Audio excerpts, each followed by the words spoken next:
வணக்கம் மக்களே! கடல்லேருந்து கிடைக்கிற இந்த கடல் சிப்பிய வச்சு தாங்க இன்னைக்கு தொக்கு செய்ய போறோம். எப்படி செய்யலாம்னு சொல்லிட்டு தெரிஞ்சுக்கலாம் வாங்க. சரி, இத பார்த்தீங்கன்னா சில கிராமங்கள்ல மொரக்கல் சொல்லுவாங்க, இல்ல மட்டின்னு சொல்லுவாங்க. இது சிப்பி. ஸோ இந்த சிப்பிய பார்த்தீங்கன்னா ஒரு 2 முறை நல்லா வாஷ் பண்ணிடுங்க. 2, 3 முறை வாஷ் பண்ணிட்ட பிறகு தண்ணி ஆட் பண்ணிட்டு நம்ம வேக விடலாம். 3 to 5 மினிட்ஸில் பார்த்தீங்கன்னா வெந்துடும் இது. ஸோ அப்படியே க்ளோஸ் பண்ணி வச்சிடலாம். சரி, இங்கே பாருங்கள், சீக்கிரமாக வெந்துடுச்சு, எல்லாம் ஓப்பன் ஆகிடுச்சு. ஸோ பெட்டிகள் திறக்கிற போல் நல்லா ஓப்பன் ஆகிடுச்சு பாருங்கள். இந்த உள்ளே இருக்கிற ஸ்கின் எடுத்து நம்ம சமைக்க போகிறோம்.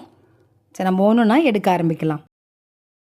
இதை எப்படி க்ளீன் பண்ணணும் பார்த்தீங்கன்னா, ஸோ இந்த சதையை எடுத்துடுங்க. இதை எடுத்துகிட்டு இந்த சைடில் கருப்பாக இருக்குது பார்த்தீங்களா, அந்த கருப்பாக இருக்கிறத மட்டும் ரிமூவ் பண்ணிடலாம். சரி, இதுமாரி ஒரு இது போல் ஒவ்வொரு சிப்பில் இருக்கிற அந்த ஸ்கின் எடுத்துடலாம். எடுத்துகிட்டு அங்கே கருப்பாக இருக்கிறத மட்டும் நீங்கள் ரிமூவ் பண்ணிவிடுங்க. எல்லா ஸ்கின்னையும் எடுத்துகிட்டு போது பார்த்தீங்கன்னா சின்ன சின்னதாக நீங்கள் கட் பண்ணிக்கலாம், இல்லை அப்படியே போட்டு சமைக்கலாம். சரி, இதுக்கான மசாலா ரெடி பண்ணிடலாம். ஒரு சின்ன தவா எடுத்துக்கலாம். இதில் 3 காஞ்ச மிளகாய், 1/4 டேபிள் ஸ்பூன் அளவுக்கு பெருஞ்சீரகம், 1/4 டேபிள் ஸ்பூன் அளவுக்கு சீரகம், 1/2 டேபிள் ஸ்பூன் அளவுக்கு தனியாத்தூள் போட்டு நல்லா மிக்ஸ் பண்ணுங்கள். ஒரு நிமிஷம் போல் எடுத்துலாம், ரொம்ப கறியிடக்கூடாது. அவ்வளோதான். இதை நம்ம அரைச்சி வச்சுக்கலாம். ஒரு கடாய் எடுத்துக்கலாம். அதில் தேவையான அளவுக்கு எண்ணெய் ஆட் பண்ணிக்கலாம். ஒரு 2 டேபிள் ஸ்பூன் அளவுக்கு எண்ணெய் ஆட் பண்ணிக்கலாம். பிரித்த 3 பல்லு பூண்டு, சின்ன சின்னதாக கட் பண்ணி வச்சுருந்த ஒரு பெரிய வெங்காயம், இதையும் ஆட் பண்ணிக்கலாம். ஆட் பண்ணி நல்லா வதக்கலாம். கொஞ்சம் கண்ணாடி பதத்துக்கு வந்தால் போதுமானது. சரி, இதில் ஒரு பச்சை மிளகாய் ஆட் பண்ணுறேன். ஆட் பண்ணி நல்லா மிக்ஸ் பண்ணிவிட்டு நம்ம ஆல்ரெடி கட் பண்ணி வச்சுருந்த அந்த சிப்பியில் மஞ்சத்தூள் போட்டு சுத்தம் பண்ணி வச்சுடுங்க. அதை இதில் நான் ஆட் பண்ணுறேன்.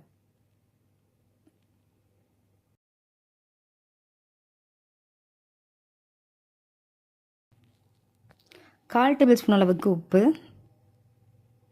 1/4 டேபிள் ஸ்பூன் அளவுக்கு மஞ்சள் தூள், நம்ம அரைச்சி வச்சுருந்த மசாலா ஃபுல்லாக இதில் ஆட் பண்ணிக்கலாம். ஆட் பண்ணி நல்லா மிக்ஸ் பண்ணலாம். 1/4 டேபிள் ஸ்பூன் அளவுக்கு தனி மிளகாய் தூள்,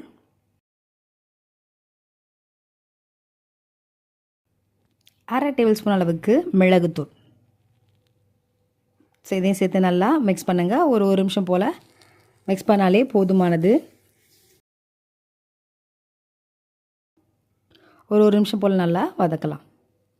சரி, இதில் கொஞ்சமாக கொத்தமல்லி தழை சேர்த்துக்கலாம்.